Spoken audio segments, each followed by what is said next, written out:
Hello, today we'll be covering the cell cycle, mainly focusing on the meiotic and meiotic phases of the cycles. The cell cycle is important because it helps us regenerate the loss of our old and dead cells.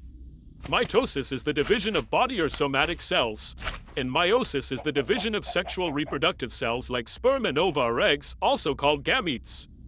Meiosis allows you to create a cute little family, just like these chickens here. Yay!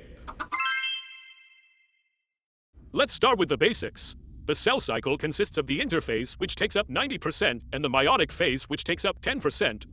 Interphase has three parts: G1, synthesis, and G2. During interphase, the cell is growing in all three parts, but in synthesis, the chromosomes are duplicated.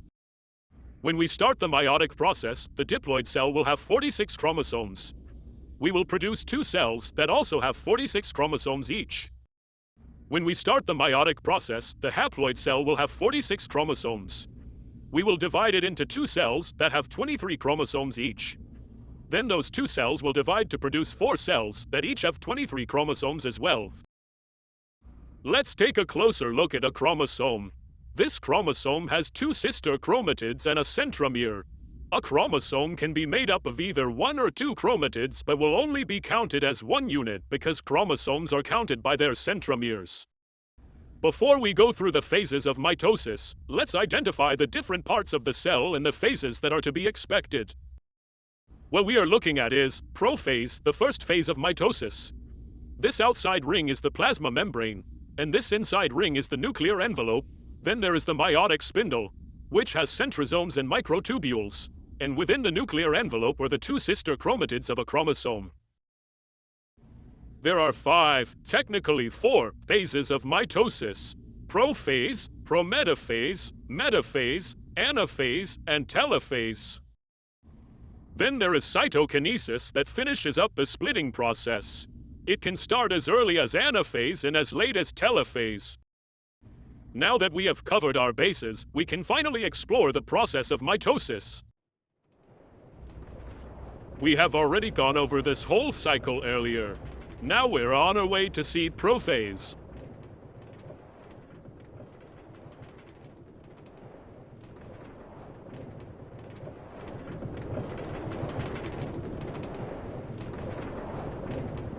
In prophase, there is early mitotic spindle formation. The nuclear envelope is still intact, and the chromosomes are condensing. Next, we are on our way to prometaphase.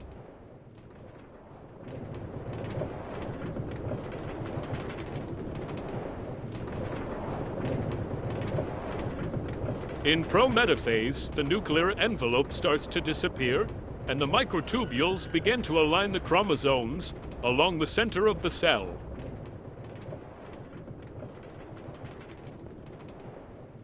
Now we're onward to metaphase.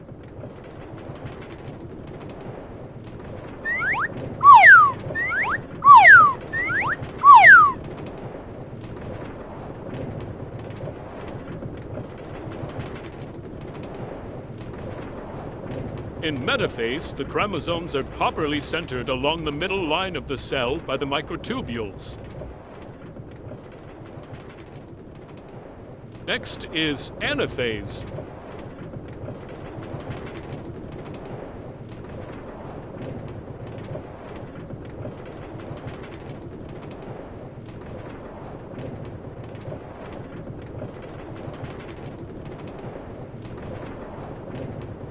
In anaphase, the microtubules start to retract and pull the sister chromatids apart to opposite sides of the cell.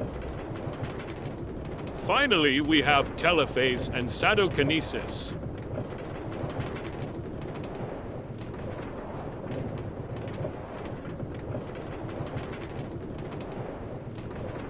In telophase, the cell begins to split into two by the cleavage furrow pinching the cell in half, and a nuclear envelope starts to form around the chromosomes.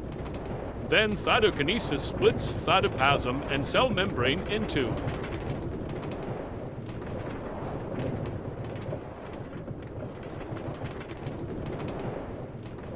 Finally producing two new cells, ready to be grown and divided again.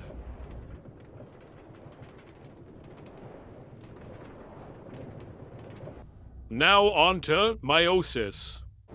Meiosis is twice as long, as it has meiosis 1 and meiosis 2. It starts out with 46 chromosomes, 23 from the mother and 23 from the father.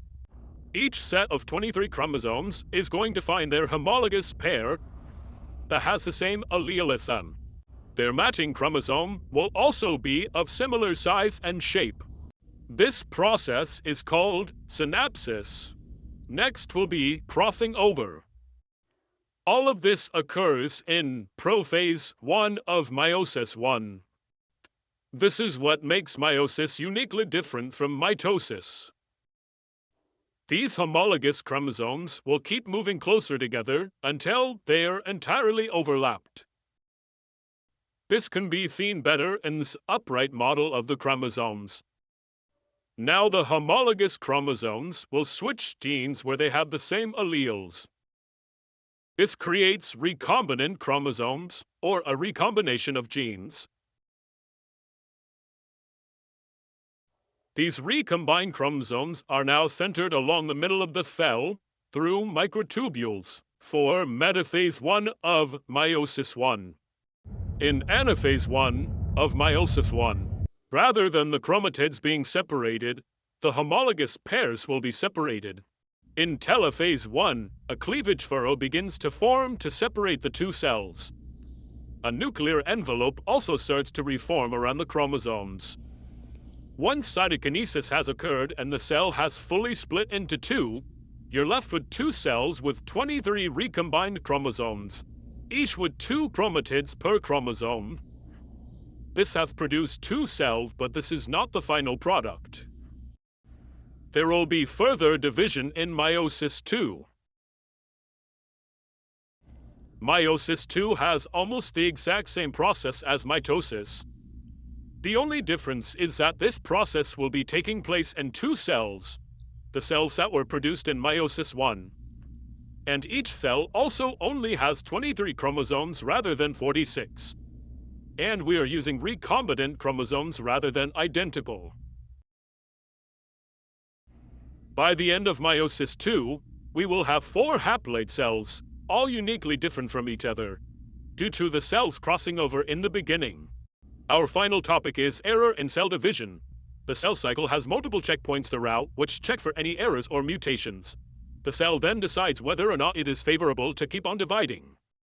If an error does occur, then a process called apoptosis takes place, which is programmed cell death.